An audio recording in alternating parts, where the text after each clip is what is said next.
you're realizing you have 37 trillion cells, ladies and gentlemen. Ha?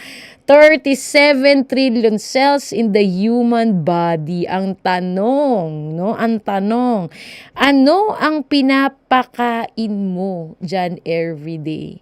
Sa 37 trillion cells mo. Napapakain ba? Tanungin mo sarili mo. Kung anong, mag-try mo mag-take note kung ano kinain mo. Kumain ka ng adobo na may itlog.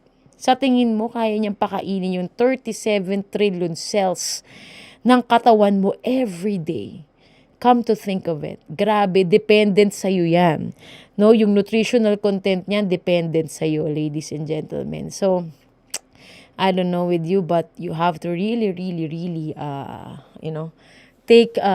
take charge of that. Buti na lang, naglabas po ang Kayani Nitro Nutrition, ng ating pinaka-flagship product, yung tinatawag po natin Kayani Sunrise.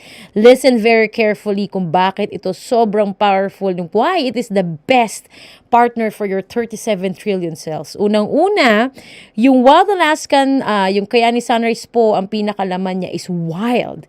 Take note of the word, it's wild. It's wild Alaskan blueberries. From the word itself, it's wild, meaning it's far more higher than organic. Grabe, no?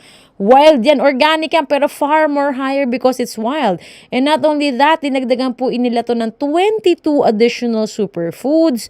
Meron po itong fortified pa with vitamins, trace elements, may minerals, may vitamin C, may vitamin B complex, may folic acid, biotin, taurine, zinc, inositol, choline, L-theanine, natural trace minerals, and other phytochemicals, all in one sachet. Meaning, lahat po nandyan, yan po ang magnunourish ng 37 trillion cells mo. But, it doesn't stop there. Imaginein mo, sabi po ng US Department of Agriculture, ang tawag po sa kanya is miracle blueberry. Bakit siya tinawag na miracle blueberry? Kasi, nagulat sila yung isang piraso, no? Yung isang serving, no, ng Wild Alaskan blueberry is 10 times higher. Grabe, 10 times higher antioxidant than the common blueberry. Tingnan nga natin kung ano yung katumbas ng common blueberry. Ang common blueberry pala, para matapatan mo yung antioxidant capacity niya,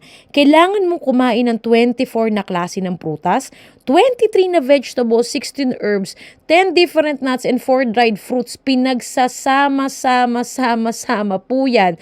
Ang katumbas lang is isang serving or yung prutas, isang klaseng prutas lang, yung blueberry. Grabe, 'di ba?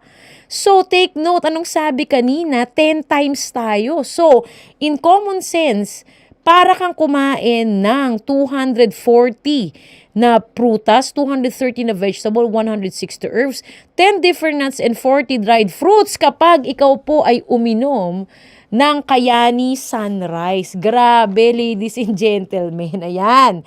Yan ang produkto na dapat mong inumin everyday. Kasi 37 trillion cells po ang ninonorish niyan. And take note, ladies and gentlemen, ang pinakamaganda pa po dito is that hindi lamang po Wild Alaskan blueberry ang laman niya, meron pa po siyang asahi berry, maki berry, cranberry, red raspberry, grape skin, grape seed, mangosteen, pomegranate, raspberry.